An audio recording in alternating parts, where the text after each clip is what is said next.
Hello, lovely humans. It's so fantastic to see you here today. Thank you all so much for taking the time. If you haven't already, do pop in the chat feature where you're watching from.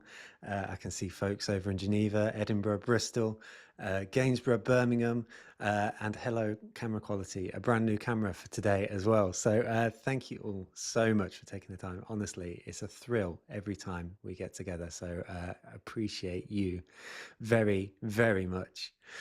Today we have a fantastic speaker, someone who I think wants I want to be my best friend. He's a guy called Hector Hughes from a company called Unplugged. Unplugged being a company which offers retreats, the opportunity for folks to go away without their phone and unplug for a few days at a time. I've been a customer in the past, so what I'm going to try and do is not be a fanboy for the next hour, because actually we've got some serious business to do, which is getting Hector's experience on how to grow a business, how to grow a startup, and specifically taking a look at the marketing angle of it. I think we're going to have a lot of fun today. So please do give Hector all the love in the chat as we go throughout today's session. Before we get going on today's session, I just want to be saying a big thank you to all of our sponsors, but especially this week, our featured sponsor, who are a company called Frontify. Frontify bring together all of your branded assets into a single space, which makes that question about have you got have you got X asset, or like, is this on brand guidelines? Frontify bring that all together, which means ultimately you are able to deliver a consistent brand to the world, which is so important. Also, a big thank you to the rest of our sponsors. Each of week we introduce and speak about in more depth. So we have Cambridge Marketing College, Planable, Known, and Frontify. They're all fabulous companies. One ask from me as the chat goes on today is to drop any questions into the Q&A as they come in. If there's anything you would like to know from Hector, because he's a phenomenal human being, and I think we've got an awful lot to learn from him. I've sort of waxed lyrical about you though, mate, and actually it's probably for me to pause for a moment and ask you just to introduce yourself and a bit of your story and how you got here, just so everyone in the community can be familiar. Yeah, great stuff. Thank you very much, Joe. And I'll echo what everyone said in the chat about your video looking great today. So yeah, I'm Hector, founder of Unplugged. So we launched 5 years ago, started working at 5.5 years ago, and long story short, basically it was spent 3 years after university scaling a tech startup, complete mess behind the scenes, but a lot of fun, and ended up burning out at a silent retreat, or ended up at a silent retreat in the Himalayas. Came back, quit my job a week later, and got started on Unplugged. So a real cliche, and that was end of 2019. Ordered our first cabin, started 2020, just before the world changed. And yeah, just been at it ever since. Mate, I mean that's a very snappy synopsis, but there is so much that's gone into it. I mean, to start off with, I mean, on the story stuff, then you mentioned the Himalayan retreat in half a sentence, but I'd love to know more about that and your attitude about that before you went in, because it feels like quite an important part of the whole story, right? Yeah, it really was. I mean, that's not to be a massive cliche, but it was incredibly transformational. But I don't know, I just had this real dissatisfaction with life at that point in my life, and probably the many years before that. So was classic, didn't take my life seriously, drinking a lot, taking a lot of drugs, like going out a lot, and there was just a real done a lot of therapy on that since. I think there was a real pain behind that to some extent, and I really felt like I wasn't living life on my terms. And I think all these things come from a place of insecurity. So there was a big part of myself that just wasn't comfortable in myself. I think I've always had self-assurance about some elements of myself, but I think looking back at that character, there was a deep insecurity around that time. And so I think in my early 20s, I was subconsciously looking for you know, ways of changing my life, escaping my situation. I just felt, the kind of nights out were just escalating. And I was with the startup, I was actually starting to engage in something for the first time in my life and enjoy, being productive, working, this kind of thing. Not that I was necessarily productive, but more productive, let's say. And so I started to listen to podcasts of people who were where I wanted to be in life, and success by whatever I defined at that point. And through that, meditation and reading kept popping up as things that you should do more of. So, I after a while adopted both of those, and I heard some advice on reading a podcast with a guy called Naval Ravikant that you should read what you love until you love to read. And I was always very dyslexic growing up, and it just clicked for me after that. And for the last 8 years, that's probably been my biggest pastime. I really discovered this like inner introvert, and now my ideal evening is just in with a book. And so that, these things all start to compound. So I started to read more, and then started meditating, and I tried the meditation app. So I'd do Headspace for a month, and then I would fall off it and stop, and then pick it up again. But I kind of had in the back of my mind that this was something that would help improve my situation. Mm. And eventually I found something called transcendental meditation, which was popularized by the Beatles in the 1970s, 80s. And it's fundamentally, you get given this mantra. There's a very kind of cult-like initiation almost for it. But really, you just 20 minutes twice a day, you just sit down and repeat this mantra to yourself. And a lot of meditation is, sorry if I'm going into too much detail on this, but No, a lot of you're fine. meditation is designed for monastic living, so life in a monastery. So it's quite hard work. Like even focusing on your breath feels a bit like a chore, whereas this is not. It's designed for lay people, so it's actually a very enjoyable thing to do. So that just clicked. This was summer 2019. And so I was really starting to get more and more into this world. And a dear friend of mine recommended the silent retreat in the Himalayas that he'd done. And I initially thought, I can't do that. I cared so deeply what people thought of me at that point in life. Still there a little bit, like I'm a real people pleaser. Uh, Mm. and my mind just immediately went to like, what would everyone else think if I went off to a Buddhist retreat in the Himalayas? Like, don't be ridiculous. But the kind of tension built, the pressure built, and eventually I was just like, what have I got to lose? Why not go and do it? So got myself out there, and up until this point, I'd never like gone and done something like this on my own. Like I never traveled by myself. I basically spent my whole time with friends, drinking, like, whatever. Like that had really been life up until this point, and that was just such a revelation. And actually, the best thing about the whole experience is when you get there, they take your phone off you, and you spend 10 days cut off from the outside world. So it was in northern India, a place called Dharamshala, which is where the Dalai Lama lives. So it's just up a mountain from there. It's a really incredible place. And you go through the whole, like with a digital detox, any sort of digital detox, you really go through the roller coaster of emotions. So it's not, although I look back on it very positively, like it was tough in many ways. I mean, the hardest thing was actually just sitting cross-legged for many hours a day. Because up until that Mm. point, as most people in Western culture, I just spent all of my time slouched in a chair, and so like that was the first day was just torture trying to do that, and then you start to feel your muscles adjusting, and that was a very profound realization for me because I just numbed myself so much from the last decade, whether it was with like drinking on my phone or like whatever, that I was so not in tune with myself. And so actually to take all of that away and to be in this environment, I could really feel my body and mind like starting to move and adjust and this kind of thing. So that was a very profound experience. And yeah, I mean, completely transparently, I didn't intend to quit my job when I came back. So, I was very much like, I'll just came back feeling I just felt I felt this real the biggest change was I felt for the first time like I had everything I needed to be happy. Like there's this Buddhist theory of attachment, which is we need this external thing to be happy. I need the job. I was thinking about, do I need to go and do an MBA? I was very dissatisfied with where I was in my career. And the big realization with that is like I have everything I need. Happiness is I think often happiness is about taking away the things that are bringing us unhappiness rather than adding something. Like I think in our culture we try and add these things that are going to somehow fill this void within us, but sometimes it's just taking away the things that cause the unhappiness, whether that's deep traumas or toxic relationships or whatever it might be.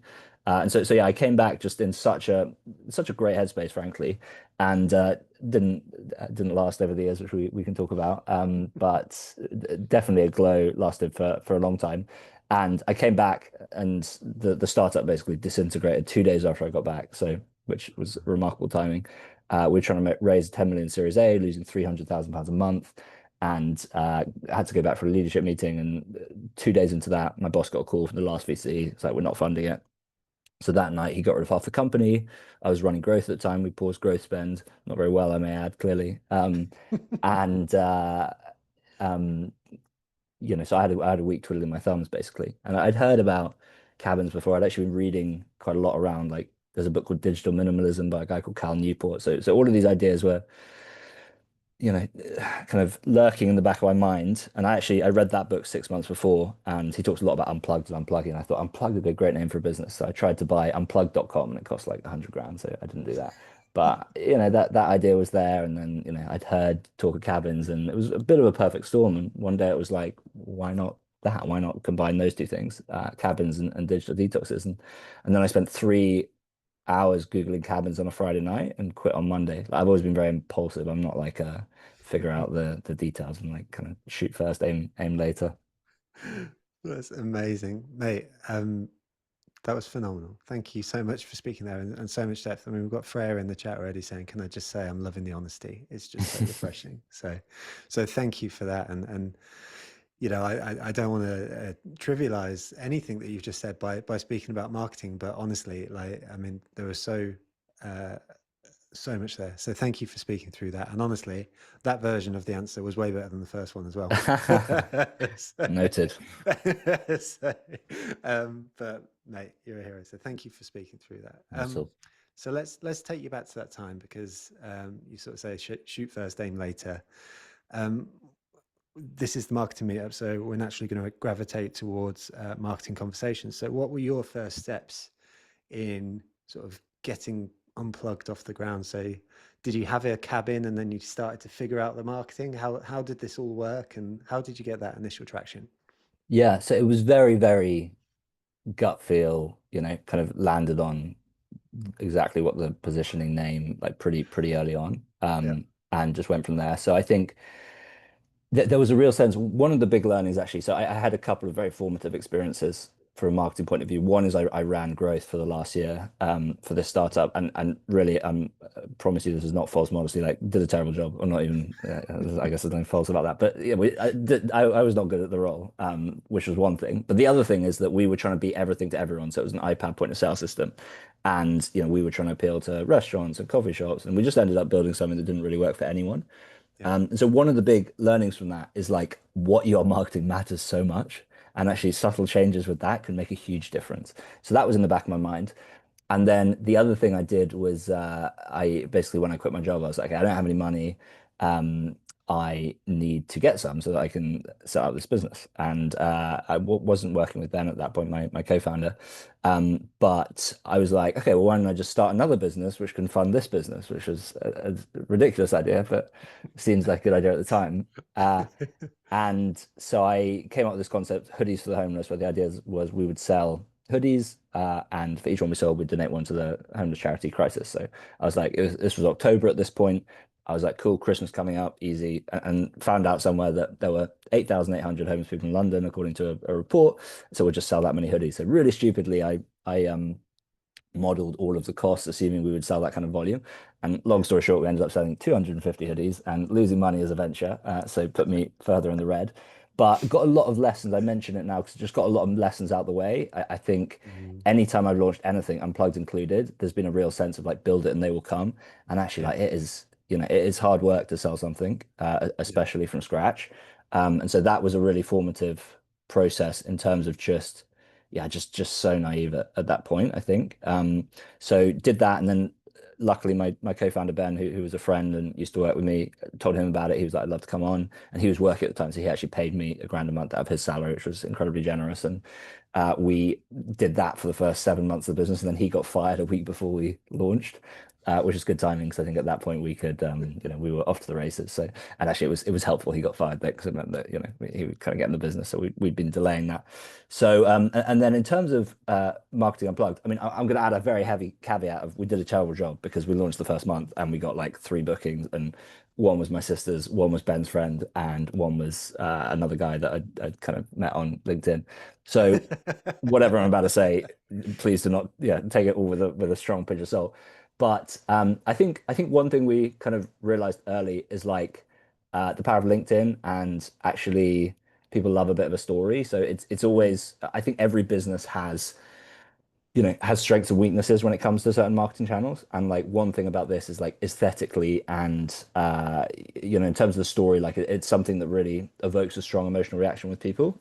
So one of the best thing we did from a marketing point of view is made the decision of we're actually going to lock your phones away, because it went from we're a startup with cabins, And there's a lot of other cabin companies out there, and they all like loosely brand as digital. You can come and do a digital detox, but it's like it's not where they hang their hat. For us, it was like, no, we're going to hang our hat on that because then by being that strict with it, you Mhm. go from like that's the kind of thing where if you're sitting in a pub with your friends, you might you're not really going to tell them that, oh, there's a company that has cabins in the countryside. But there's a company that has cabins in the countryside that locks your phone in the box, huge, right? Yeah. So we got a huge amount of word of mouth just from that subtle change. Obviously, there's a big driver of like that's actually the change we want to make in the world. I spoke to a really super smart guy. He's like a big growth influencer now at the start, who I vaguely knew. And he gave me some advice, and he was like, some advice I didn't take. And he was like, why are you ordering a cabin? Why don't you Mhm. just put up a landing page and drive some traffic and see if people want to lock away their phones or not? And the issue with that advice is they probably would have said they don't want to lock their phones in a box. I have such an Yeah. issue with the whole like lean startup. I really just don't buy into any of that because I think I think you have to be a bit unreasonable if you want to make a change in the world. And like that's always been the focus. Like we spoke a bit about it before this call, but like, obviously scaling a business, finances, numbers, and value, all these stuff play, and it's such a fucking ego trip. But like, I really don't care what number I end up with a spreadsheet at the end of the day. I really, really care about how we can move society as a company in the next decade or so. Um, and so I think there's a sense of when you get advice in the early days. Sorry, this is a complete ramble, but advice in the early days. You've got to understand that everyone is giving you advice through their own lens. So you'll hear completely conflicting advice from very smart people. And so definitely one of the hardest skills, but most important skills is learning to just take everything with a pinch of salt and understand the the background and the incentives and everything of each person that you're hearing from, and then synthesize all of that and make your own decisions and back yourself. I think one of the biggest realizations with being a founder is that you soon find out that no one knows what they're doing, because at the start you think, I don't know what I'm doing, but all these people who are further along, they've got it all figured out. And the further you get and the more of these people you talk to, no one fucking knows. And that's very empowering. And it takes a lot of time. And I think the only way to learn that is just to go through it yourself. And there's a great quote, beware of wisdom not earned. And it's like you can tell people something and you can give them a piece of advice, but to actually go and like fail at it yourself and learn it the hard way, like that's how you really internalize the lesson. So that was a huge ramble. And to come back to your original question of how did you get started, we didn't have the money for a cabin. The cabin's about 50,000, but we were like, you can put down a deposit to start the build process. So you paid like Right. 2K or something. So we put that down in January or February, 2020. And it was like, okay, we've got a cabin coming now. So now we have to figure out how to pay for it. We have to figure out where to put it. We have to figure out how to market it. So that's always been a great forcing function. And actually that went on for years of just like, let's order a big batch of cabins and then we've got to figure out everything else. I'm still doing that to some extent. So that was a great forcing function. And again, I tried all sorts of things that didn't work on the marketing side of things. We launched and then we launched the crickets, could barely get a sale. Then I think about a month in, we had the first like stranger book it, which was a big moment. And then an influencer who we'd actually messaged about investing was like, look, I can't invest, but I'm free this weekend. Like, when I come and stay and take some content? And he had 300,000 followers. He Nice. posted, and then the Evening Standard got in touch, and then it just snowballed. And for the first year and a half, we basically didn't have to do anything on the marketing side of things. It was such a zeitgeisty idea. Everyone had been in lockdown on screens. And so we just got constant inbound PR, which is a blessing and a curse. And the next year was like the summer of staycations because it was the first year like post-COVID, all that kind of stuff. But it meant that when all of that started to wear off, so after the first year and a half, we hadn't developed the marketing muscles to actually kind of really generate it ourselves. So Mm. yeah, but I mean, scaling a company is an incredibly humbling experience. And at each stage, you think you figured it out, and then you run into the next roadblock. Mate, there's so much there. I mean, so at the beginning of your answer, you spoke about having a really keen idea of positioning. And I love that you mentioned the word story as part of your answer there, because I think that's probably quite important. I'd love to come to that as well, because I think there's probably the story of Unplugged, but I think even at the beginning of this webinar, you introduced the story of yourself, and I asked you to. So, that's, perhaps a slightly, I was putting you down a specific route, but I think there's something there in the founder story. Um, but also the humility, that you mess some things up. Even sort of the acknowledgement around luck of timing, but also the fact that I think more than anything, and I had a chat with a marketer earlier who's currently out of work, and they were going through all the traditional channels to try and find work. And in the end, it was like, well, how are you going to kind of create this? How are you going to try and bring this into existence? And um, it strikes me that you've kind of forced this into existence one way or another in a slightly terrifying way, I must say. Like, Mm. for me, there's an analogy between what you've done here with the £2,000 down on cabin, and I don't know if you've ever read Shoe Dog by Phil Knight, who's the founder of Great Nike. book. But yeah, he's like, he kind of maxes out a credit card and then sells a bunch of stuff, and then maxes out another credit card and then sells a bunch of stuff, and like just kind of gently ladders up. And I think this is just like really interesting because like I personally don't have the entrepreneurial chops to kind of do that, but it's about that self-awareness to kind of know what you're comfortable with as well. So in the context of today's conversation, where it's like how to build a startup, it's like knowing yourself as well and knowing what you're comfortable with and building the business that you want to build. Because like the business you're building, I'm like, Hector's mad, but like in a good way. But like, yeah, I just found that really interesting. One last point as well was about the intentional barrier putting up as well. So sort of saying you cannot get your phone out. And so the time that we went to Unplugged, I didn't get my phone out because you guys have been so serious about it.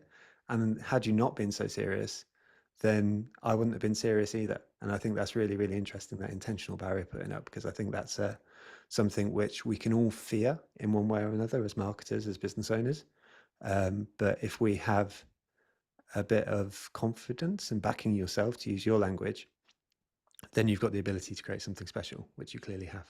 So like there was so much richness in your answer there. So Yeah, I thank you. appreciate that. Just a quick point on that. I think, especially from a marketing lens, what I think isn't much discussed is people's experience of a product is massively impacted by how they see that brand and product. So, Mm, it's the story behind it, it's the marketing behind it, and our perception of reality is our reality. So for us, like we're almost a behavioral psychology company to some extent, where on the surface it's a cabin, in the countryside, and we're trying to get you to lock your phone away. But really, when you go and stay, your experience is massively impacted by like how you think of us as a brand, how we've communicated with you, how we tell these stories. And can we actually get you to lock your phone away and like all these things? So I think it's like marketing just kind of goes into the product so much from that point of view, and they're much more intertwined than you think. So yeah, I think it's incredibly important. bang on. There's a question that's come into the Q&A, which I'll pick up from Nick, and I'll just encourage folks, if you've got a question as well that you'd like to pop in, please do. But this relates to the beginning of your story and probably a slight progression on the beginning. So I think it's a good time to pick it up. So Nick asks, unlike other startups like an agency or SaaS business, Unplugged needed a lot of capital up front to build the Mm. cabins. And it may not necessarily be build the cabins. I'd seek clarification over that. So how did you raise the money to start? Yeah, well, it's been a journey. So again, I've always just had this like uh I would say I'm quite a lazy person in some sense, like in the sense that, obviously there's a drive there, that kind of thing. But like I will look for the easiest way to do something. And actually, Mhm. what I found, and I'm also like very risk seeking, which has big pros and big cons when it comes to being a founder, both of which I've experienced. Uh, and so I think again, I think what you said earlier around leaning into who you are as an entrepreneur is incredibly important. So for me, it's always been very useful to like order the cabins, and then I have to find the money, right? Because I have the tendency to like under prepare for these things, under raise, under do all these things. And Mm, so yeah. it meant I've put a huge amount of psychological pressure, perhaps unnecessarily on myself over the years, but we've got what we've got. And I'm learning to better manage the downsides of that. But yeah, to answer the question, basically ordered this cabin and was like, okay, cool, we just need to raise 50,000. So I guess we'll do an equity round. So went out to do a funding round, made some sort of a pitch deck, spoke to like 6 or 7 people, which is nowhere near enough, I now realize. We got about 23,000 together from friends and family, a couple of other conversations going, then the pandemic came and they all went dead. So we were really very short, and then we got a 15K startup loan. There's a great startup loan program. This one was through Virgin, but would highly recommend that. It's on, you pay back over 5 years or something. So that was another 15,000. And then just as we were launching, we had another couple of angel investors through people, which was another 7,000. And then my co-founder made up a couple of thousand. So it was like unbelievably scrappy and just, Yeah. wherever we could, beg, borrow, steal money from. Not that we Stole stole, it. beg a bit of begging and borrowing. And then it basically continued like that for the next, I don't know how many years. So I would order some cabins. Ben would be like, "Are you sure we should be ordering more cabins?" I'd be like, "Don't worry about it. I'll find the money." And then would have to like frantically fundraise. So we ended up raising 300,000 at the start of the next year, which was again, so that was the first time I actually had to go out and do a proper funding round because we had exhausted friends and family and needed much more money. And so again, I spent the whole of January like making a pitch deck and talking with this one investor who'd been to stay, and like he was maybe going to put 50,000 in. And then one of our existing investors put me in touch with a founder who'd just raised 500,000. And his main advice was like, mate, it's a numbers game. Like, why are you only talking to one person? So he put me onto this tool called Phantom Buster, which is like LinkedIn automation. And back in those days, you could send 100 LinkedIn connection requests a day. You can now, I think you can only do 100 a week. And he was like, just spam anyone called angel investor. So I did Oh that my God. and would send 100 requests a day, just a kind of templated message to angel investors.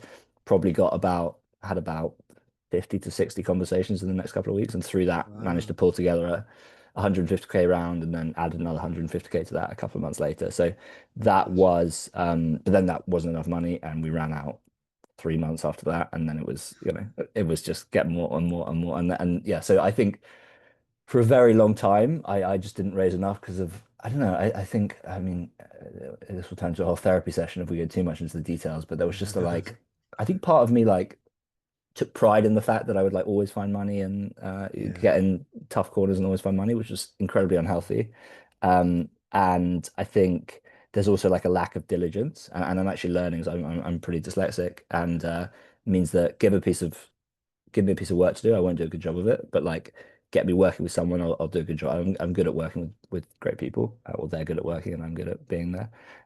And so I've learned that actually like fundraising was something I still used to do the fundraising, but like there's a level of financial diligence and storytelling that needs to go on in the background that I'm just not the right person for. So we started working with a fractional CFO this year, and that's just been transformational. So I think for years I was not playing to my strengths, and I actually had a therapist earlier this year accuse me of mismanaging my neurodiversity, which he's right, yeah. And so I spent a lot of time looking into that and like understanding better, the dyslexic mind and my mind, and um, just tried to drill down into to where I'd been going wrong, and actually understood that there were guardrails that I wasn't putting in place. And so that's Mm. been that journey. I mean, I could talk all day about that. Like we had to there was a point a couple of years ago where we couldn't even give equity away, and we basically started in a zero interest rate environment. Interest rates went up to 5%. So again, very capital intensive business. Lots of money for cabins, losing money at this time as well. So the whole of 2023, we spent the whole year on less than 6 weeks runway, which was and I just absorbed that pressure, and so it was just a weight the whole year, and couldn't get money from anywhere, and so we actually created a financial product, which was basically a marketing exercise. So like it was just like a one pager and a legal agreement written on ChatGPT, which luckily had come out by then, called a cabin back loan. So it was like productizing the financial product. Again, don't tell anyone that is in any sort of a legal profession about this, but and then that saved us. So then it basically kind of productized it. So individuals will give us 50K secured against an individual cabin. It is secured against it. I've got a sheet somewhere, and we probably raised about 1.5 million out of that now from lots of different individuals. So that really saved us. We've had to uh, we've been in some very tight corners and had to get very resourceful. And now we're at a stage where we're actually oversubscribed on that side of things. So we have, more financing that we can take in. So, but it was a ball ache to get there. And I Yeah. wouldn't recommend it. Far too time consuming. No, well, it sounds time consuming. As you say, I feel like we could speak about this all day. I think for anyone in this, I guess I don't want to go too deep into this because I want to frame it mostly around the marketing context. But this is an interesting thread around sort of raising. How did you balance? Maybe you didn't the constant need to fundraise and actually doing your job, or was that your job? Yeah, to some extent, it was my job, but then everything else had to be as well. But I Mm, think delegation is super important. Again, that's one thing I've never struggled with because I've always been like, well, I'm going to do a bad job at that work. So like, I'm yeah, very trusting and happy to hand stuff off to other people. So, yeah, working with great people, that we have a really incredible team. Very like, definitely the best thing we've ever done is built that team, and they're just superstars and do a lot of the real work. So it means that frees up a lot of my time to swan around on webinars and fundraising, which has been very time consuming. So I think there's definitely I wouldn't recommend doing it how I did it because it just meant that I was like kind of fundraising for years, whereas actually I think the founders who do best at it just go in and do very targeted, like it's just going to be really intense for 3 months, and then we're going to get back to running the business. Yeah. Whereas mine was a bit more chaotic, like always doing a bit of fundraising, always, just kind of wheeling and dealing on that side of things, whilst always also kind of dipping into various other parts of the business. Nice. I love that. Thank you. Thank you, mate. Like really, really interesting and as I say, terrifying, but in a good way.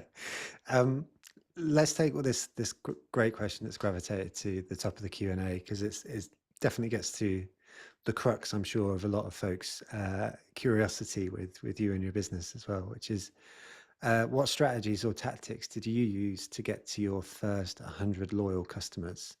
And how did you turn that sort of early interest into long-term growth without sort of having to spend on ads and ads and ads and ads? You sort of spoke to a great initial momentum in your story earlier, but I'd like to hear Yeah. how that's gone over the Just course of so time. we've actually always been very organic led, and Hmm. paid has been a complete afterthought. And this year we're doing a bit of work to integrate paid more, especially as we're really starting to scale the supply side. But it's always been doubling down on organic, and I think the things that have really worked. I mean, again, like we've always uh, definitely, as I said, the biggest win has always been positioning, and we've always very strongly guarded that. So it's like Hmm. we're gonna really stand for this and create a narrative around that. And the way I think about it is like engineering serendipity. So it's like if you can really stand for something that's actually fucking interesting and actually evokes a strong emotional response in people, then people are going to talk about it. People are going to want to interact with it. All of these kind of things. So it's always we've always set up the brand so that other people would want to talk about other people, influencers would want to share it, press would want to write articles about it, like that kind of thing. So that worked well, and I'd love to say that that was genius on our side. I think we probably just stumbled into that, and maybe I'm just projecting in hindsight. One strategy that worked really well for us is influencers. Hmm. And it's a tricky one to scale, but I basically read a book around the time we started called Perennial Seller by a guy called Ryan Holiday, who writes a lot of Stoicism books. It's basically about how you write a best-selling book and the theory behind that. And one of the things he talks about in that is how he wrote this book called The Obstacle is the Way, which is turning obstacles into opportunities. And it's become this like cult book in especially the NFL, but amongst sports circles. And one of the things he did in the lead up to that book, I mean, he was already a successful author at this time, so he had the financial clout to do this, but he just gave out 10,000 copies. Um, Yeah. and just so he's just like very liberal about that to all the coaches, all of the players, all the relevant people, and it gets them talking. So I think we've basically had that approach with influencers. We never Hmm. pay influencers. We haven't done to date, and we've had some really big people come to stay. And we're basically just very liberal with influencer stays. So it was always like I'd rather give too many stays than not enough. And I kind of Hmm. think about it like a venture capital portfolio. So VCs will have a fund and they'll basically invest in 20, 30 startups, whatever it is. And the idea is that two or three really work out and repay the fund, and it doesn't matter if some fail. So like we're much more like I'd rather give too many stays and half of them don't do anything and don't move the needle for us. But two of them really pay off. I think especially in this day and age. So yeah, we've always been pretty hands off. It's just come, post about it, talk about it how you want, and the nice thing about that is you can really get, people's personalities come across, different interesting angles, all that kind of thing. So yeah, our focus has always been how do we create the best possible experience, and then Hmm. just let the right people experience it. Um, and yeah, and that has got us far. So we've had some there. It's amazing how influential some influencers are. Like a particular shout out to Grace Beverly who came to stay a couple of years ago, and that just completely changed the business. It was crazy. Really. Just one stay, she had a very simple post, very simple caption, and just overnight, just completely changed the temperature of the business. So it's interesting. There are these like crucible moments with every company. I kind of think about it as like a heat level in each business, and I Hmm. feel like, to be completely frank, last year I feel like our heat level went down a bit. It was all quite samey last year. Like we didn't really evolve. We were just doing the same strategy that worked the year before. And so this year the focus has been like, how do we really start to inject that heat back into the business? And we've definitely had a really good last 3 or 4 months of just building it up. And actually, some of the stuff we were talking about before the call is we've got a few swings at bat later this year that will, could just completely change the nature of things. So I think it's just looking for these crucible moments. You always hear about these things that happened that just completely changed the trajectory. I remember, I don't know if anyone's watched the Brian Johnson documentary on Netflix. Like, obviously, he's already a billionaire or multimillionaire, and like, there's a lot of things there that were like very PRable anyway. Yeah. But his marketing manager, or the person who runs that side of him, was talking about how they just started tracking everything. So he started creating this blueprint, basically started tracking all of his biomarkers. For anyone who doesn't know, this is the guy who's trying to live, live forever and basically turn his longevity project into a science project. So they started tracking everything, and then no one was really watching, no one was really watching, no one was really watching. And then one day there was one article by one journalist, and it just completely changed everything. And after that, everyone wanted to get in touch. So I think the lesson from that is like just do something that's really, really interesting and noteworthy, and like it will get picked up eventually. But then Mhm. you have to keep an eye out for what those crucible moments are. For sure. And I think you um I don't want to turn this into a therapy session because it's not supposed to be, but I think you're naturally quite a self-depreciating character. Definitely. But having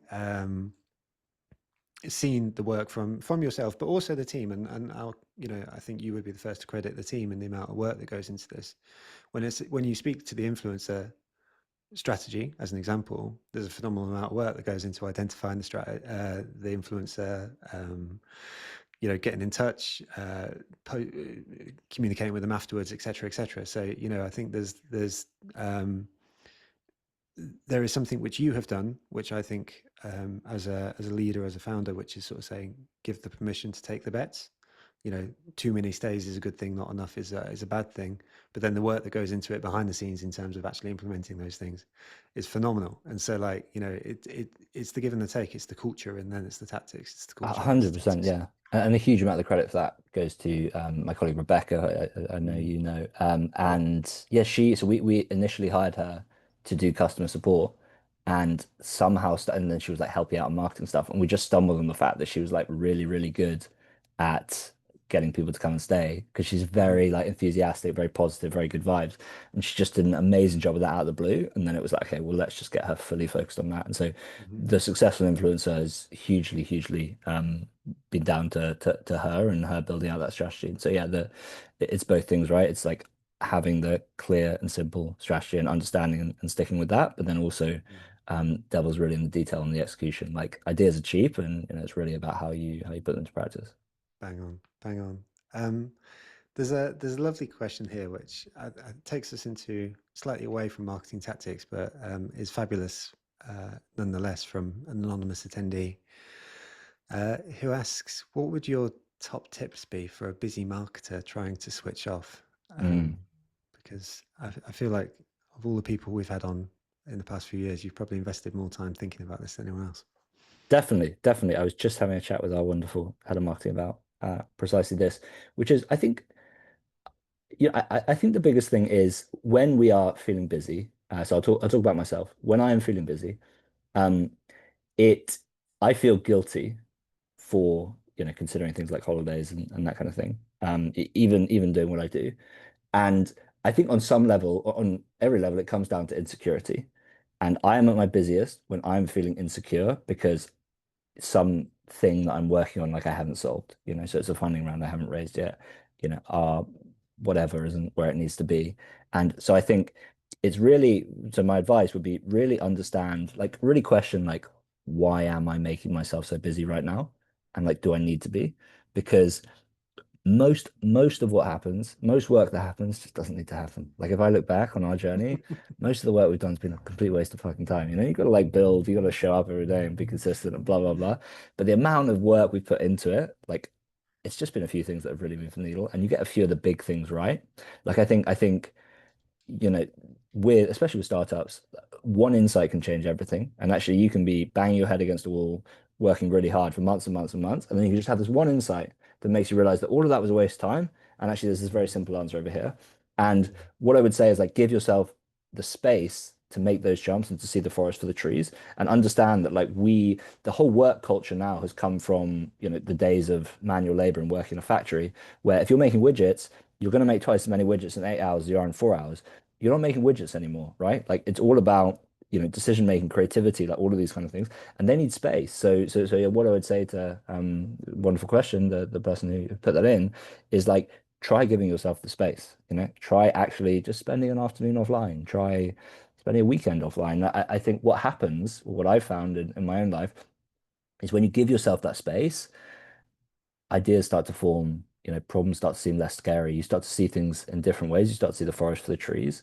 And you realize that, yeah, probably half the shit you're doing you don't need to be doing. And like there are obviously like I'm sure there are social media managers on this call. Like there are certain jobs that are just a numbers game. But even within that, I think it's really understanding like how much of my time was just refreshing the engagement. I personally have definitely fallen into the trap of like working by refreshing a LinkedIn post and seeing how many likes I've got, right? Oh, mate, Terrible use of time, feels so true. productive. And it's just so I think it's really about developing that self-awareness.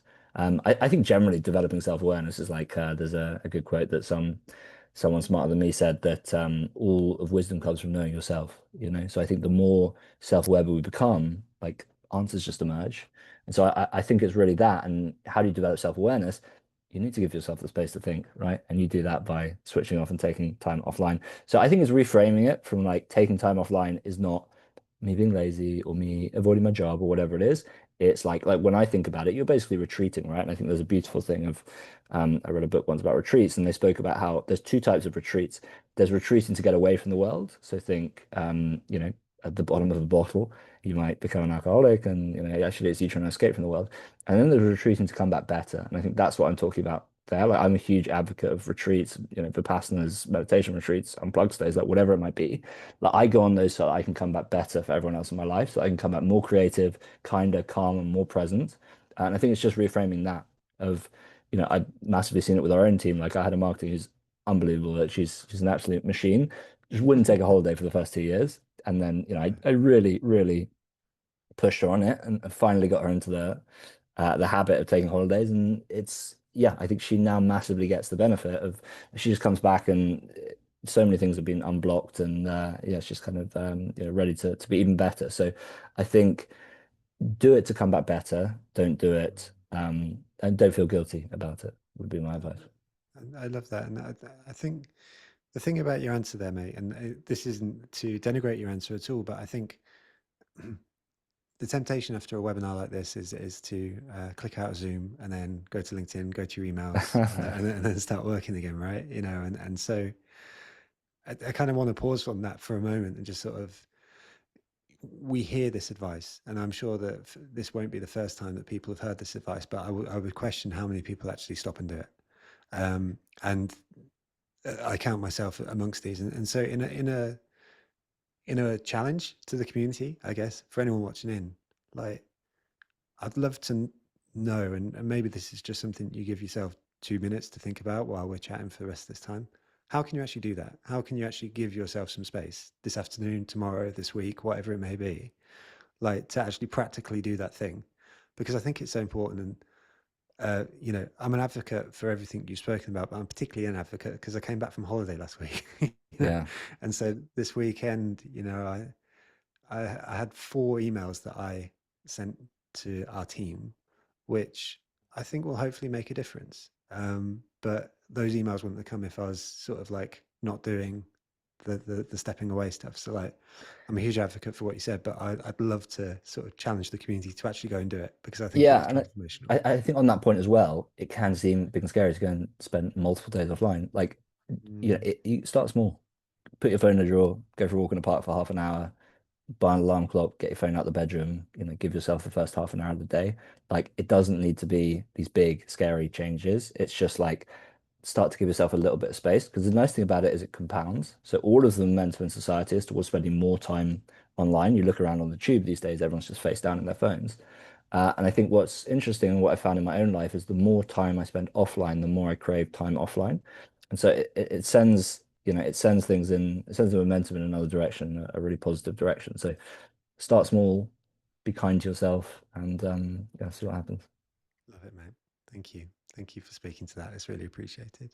Um, let's head back into the business realm. Not that that isn't the business realm, actually. If anything, that's the most businessy of business things.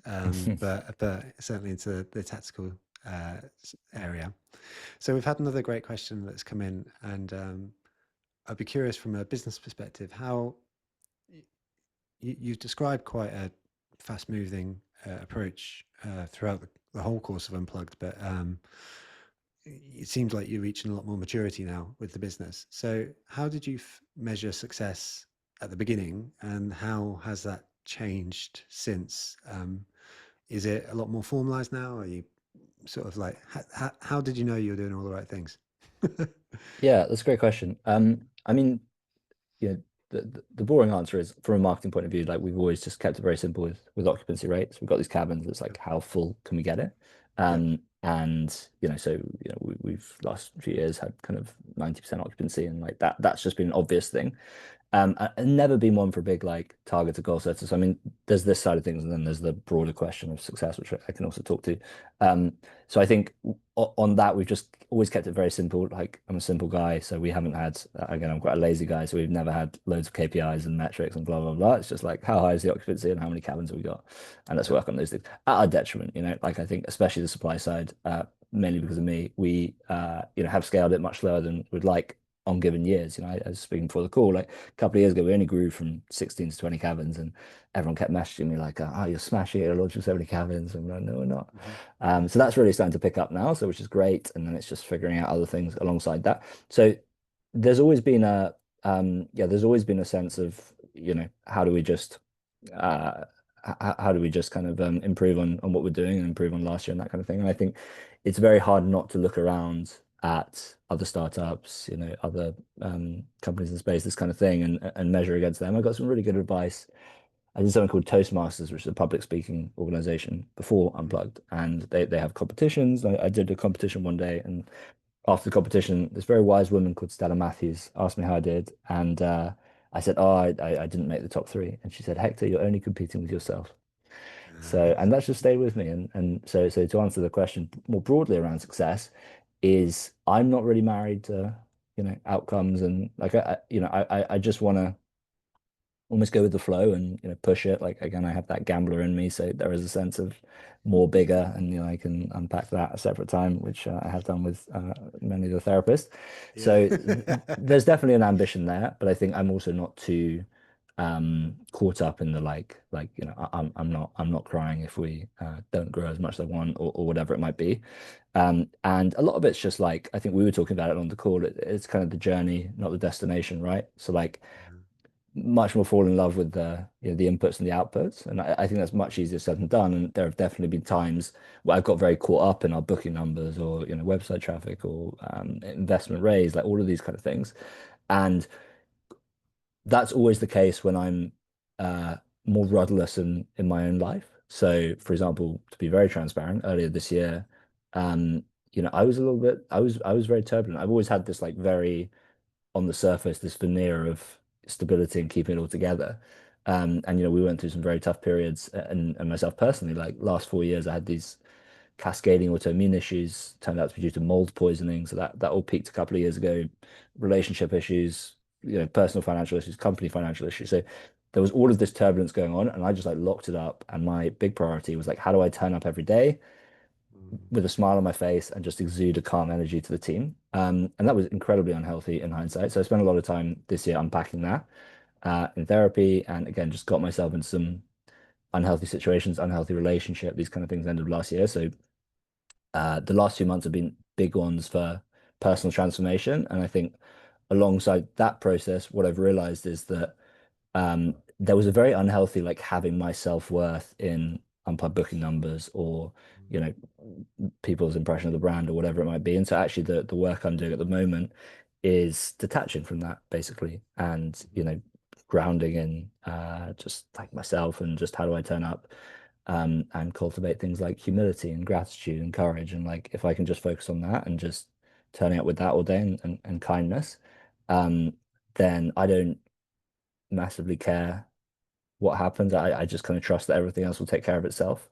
So yeah, I'm a big believer in, if you can just crack those things, then life starts to flow. So yeah, I think to answer your question, um, there definitely has been a huge like ego part of success. It's like cool, people I can show people how smart I am by building this cool company and whatever it is. But over time, I'm learning to quieten down that voice, which is very easy in theory, but not in practice, and just ground that in something else, because everything's fleeting. Everything goes in this life. Like it'll all be over in a flash, and I don't need to be remembered. Like if I'm remembered for a year after I die, or 1,000, who cares? So I think it's easy for me to intellectualize that on a webinar, but to actually like really really feel that and then live like that is very hard. And so that's the work I'm doing at the moment. Mate, like, thank you. Thank you for speaking to that.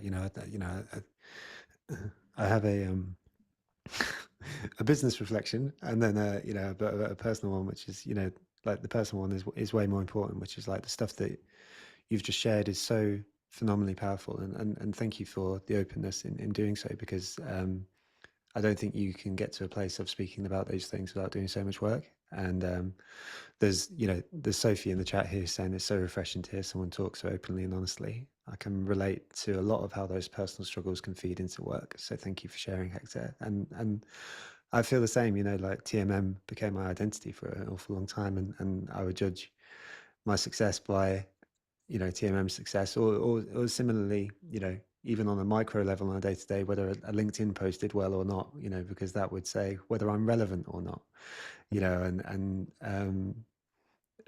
I don't think I've necessarily decoupled myself from these things, but the stuff that you've just spoken through, I can really relate to, and I think this is really important because as business people, as business owners, we all put so much into these businesses. They become so much of our existence for such a long amount of time, and so uh, to be able to decouple your humanity from your business is hard yards. But like for you to speak about that is really really appreciated. So thank you. Um, on a slightly more trivial point, on the business front, you sort of speak about two very key metrics, sort of driving the business. And actually, like, I think that simplicity is often the thing that people are trying to get to. Like, I don't think many of us are trying to build a dashboard which has 15,000 gears and knobs on, and sort of says lots of different things. If those two things are broadly doing all right, then actually that simplicity, I think, is a really strong business lesson. And if we can, sort of look at that across the duration of this webinar, then you've spoken about a simplicity in positioning. You've spoken about creating a barrier, which gets people talking. You've spoken about tactics such as influencers, and now you've spoken about simplicity in terms of growing your business. So, like, honestly, there's so much here, and so thank you. No, and I I think that's 100% the point I would reiterate again and again, which is like again, it all comes back to simplicity. And I think to the question earlier around how do you not burn out, like again, it is just like what is the most important thing? Just keep it simple. I think complexity compounds as well. And yeah, we actually, so on the KPI point again, have always veered towards simplicity. And I actually tried to like launch some values last year, called them operating principles, and there were four. And one of them was keep it simple, and it didn't stick. Yeah, again, I don't really have the diligence for these things, and I'm actually reflecting on it now. And I'm about to relaunch them, and have just got rid of three, and now it's just keep it simple. Because if you can do that, everything else falls into place. Nice. I like that. That's wicked. I like that a lot.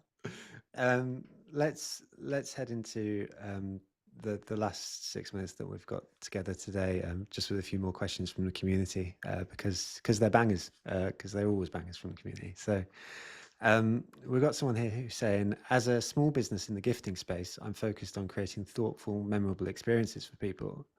How did you build such a strong brand identity and customer loyalty early on, especially when you were just starting out with limited resources? So we may have covered some of this ground, but it's definitely like a rephrasing and sort of about creating those memorable experiences for folks.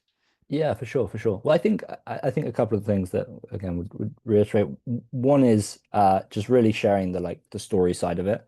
So and that really taps into the like why you're doing it, why you like what makes you different, not in a sense of, some gimmicky thing or like product feature or that kind of stuff, but I think people buy from people, and I think the more you can like authentically show up as yourself in whatever the business you're doing, like that really cuts through. And people buy into that. So I think the more you can, it comes back to self-awareness again, is like the more you can like harness the magic and the like what's really driving this and make that tangible for people, make it simple again, like it's just simplicity. So I think to answer your question, what we really did that stood out in the early days is we kind of very simply distilled it down to like it's a cabin where you lock your phone in a box, and like and then the thing with that is it's easy to talk about. And I Yeah. think the challenge that brands can run into, and we actually ran into the previous startup, is like it's too high level. It tries to cover too much. It's not specific enough. You're not really standing for anything because you're trying to cover everything. So I would say don't be afraid to go really niche. We had Hmm. people who are like, are people going to want to lock their phones away? Like, are you really going to take such a hard stand on that? So I Hmm. think the couple of points in there is like really go specific. So like with gifting, is it a specific type of gifting? And like the more targeted you can make it, the more interesting and relevant you become to people who are in that niche, Hmm. and therefore the more, thought-provoking. For example, if you had a food delivery app, you're going to get lost in the noise of all the food delivery apps. If you had a food delivery app for people who can only eat broccoli, I'm not sure there's a market for that, but let's say there is. You Then never know. all of those people are going to hear about you. They're going to tell people, they're going to tell the other people who can only eat broccoli when they do as well. So if you can really, really drill down on like what is a niche, I think people are scared of going niche because it restricts the market. When Yeah. actually, I think what it does is really, as the questioner said, like it's really tricky at the start to get that initial traction. And I think Mm. yeah, it's how do you really create something that means a lot to a few people, and Yeah. then you can learn how to scale that. That's banging advice. And the reason why I say that as well is that I relate it to a different experience where I've got a friend with a startup who's doing nutrition for cyclists. And so, as an example, like I said to him, just go to every cycling club around the country. Yeah, Like, and it becomes such an obvious sort of like go to market thing. And then at that point, you can kind of expand out to rugby clubs if you wanted to, but at the beginning, if you got it for cyclists, you got very tight niche, which it's scary. We've got Freya. Sorry, Freya's chat comment just caught my eye. So Freya says you laugh, but you can actually get a subscription for broccoli, and I put a really link in there. love So, that. so there you go. Someone's doing it. So that's fantastic. Um, so yeah, I've lost my trail of thought. Oh, nutrition for cyclists doesn't matter. Um, let's do the final sort of, I mean, this is a webinar, and so you need to do the last sort of webinar sort of thing, which is ask a generic question about things we've missed or entire reflections. So reflecting on the entire journey of Unplugged, what single marketing decision had the biggest positive impact on Unplugged over the duration? Well, I'll brush over it because again, I have already labored that point. But like the simplest thing we did was decided to Features. actually take a stance on locking people's phones in a box because it Nice. just made it 10 times more interesting from a marketing point of view. Hmm. Second is it's all about the people we hired. Like, and that you can say that across the whole business, right? But it's like the right person changes everything. Hmm. And so of all the decisions you make, because a company really is just a group of people working towards a shared objective. So who those people are is everything. So our marketing has hugely been shaped by Grace, Rebecca, and everything they brought to it. And so, the only hard two decisions I had to make was like, what is the thing we're going to stand for, and who are the people who are going to make it happen? And everything else is just largely looked after itself to massively cheapen it. Love it, mate. Thank you so much. Mate, you've been so open with us and so helpful. And there was a comment earlier on from Sarah, who I actually work with, who sort of said, I love that Hector is speaking from lived experience, not just sort of like book experience here, And so like, mate, thank you for the openness in your character, but also for sharing the lessons from building a phenomenal business, because it's just wicked. So I really, really appreciate you. And I know the community does as well, as we can see from some hearts gravitating on our screen, as we can see from comments from the community in the chat feature as well. So, Hector, you've been a legend. Thank you so much. Thank you to the community once again for your phenomenal questions. They drove today's session. So, hopefully, you feel as valued as you are. And with all that said, we'll be back next week for a webinar all about growing via email. So we'll see you very soon. Take care, everyone, and thank you for taking the time. Cheers.